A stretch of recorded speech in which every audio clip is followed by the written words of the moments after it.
বিসমিল্লাহির রহমানির রহিম। হে সমস্ত জগতবাসী, কিছু কথা আছে যেগুলো বললে আপনারও খারাপ লাগবে, কিন্তু জ্ঞানী লোক যিনি তারা রিসার্চ করবে, কথাটা চিন্তা করবে, কিন্তু তারা খারাপ বলবে না। তো আমি যে কথাটি আপনাদেরকে বলতে চাইবো সেটি হলো, দেখুন যে শরীয়ত শব্দের অর্থ কি? আইন। তো আইনের কি জ্ঞান বুদ্ধি নেই? আর শরীয়তের জ্ঞানের মধ্যে কি কোনো আইন বা কোনো আমাদের কি সেই জ্ঞান করি কি আমরা চলছি না? আপনি একজনের কাছে 1,00,000 টাকা পাবেন, আপনাকে 70,000 টাকা দিয়ে বলে, লাও তোমাকে আমি 1,00,000 টাকা দিয়ে দিলাম। এটা কি আপনি বোঝেন না? আপনার জ্ঞান নেই? তো এটা তো ভালো বোঝেন যে আমার 70 দিয়ে আমাকে বলতেছে যে আমাকে 1,00,000 দিয়ে দিয়েছে।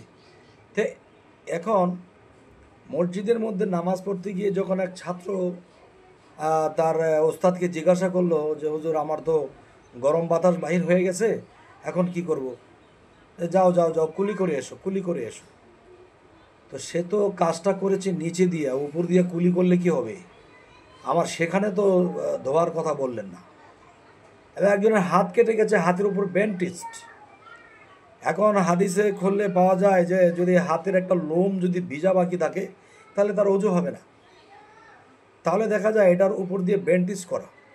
এখন এখানে পানি ডাললে তো ভিতরে যাবে না, আর পানি ডাললে আমার ঘাটা কিন্তু শুকাবে না। এখন হুজুর কি বলতেছে, যাও যে বিসমিল্লাহ বলে উপর দিয়ে একটু মোসাফা করে দাও। তাহলে আপনি যখন ভাত খাবেন, সেই ভাত যদি আপনি না খেয়ে মুখ দিয়ে ভিতরে না নিয়ে আপনি পেটের মধ্যে ডলেন, আপনার পেট ভরবে কি না?